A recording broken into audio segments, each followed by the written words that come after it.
Howdy everyone, this is Nicole Zagman with Parkside Farm in Byron Center, Michigan.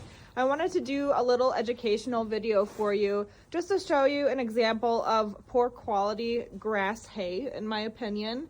I had bought hay from a local provider, this actual local provider, and initially my first purchase with them was actually good. I really liked the hay quality that we got from them, and so did my goats, but unfortunately the second batch that I got, it was later in the season, was just not up to par to my standards and equivalent to what I had purchased from them before.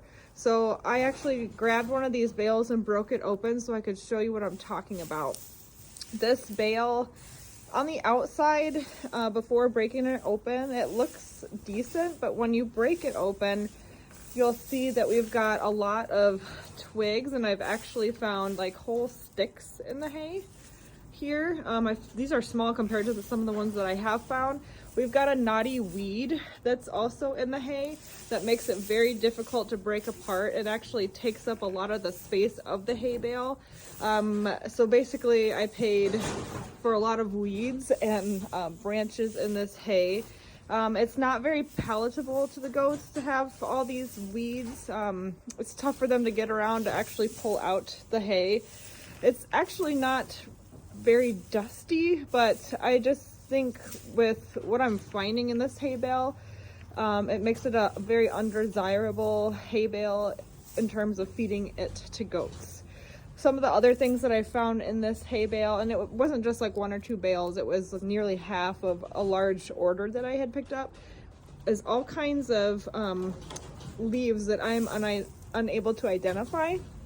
And for me, that's kind of a red flag, not knowing exactly what's been baled into this hay. Here's actually a large stick that was in this hay bale, so you can see just how bundled up this hay has been with all these foreign objects in it.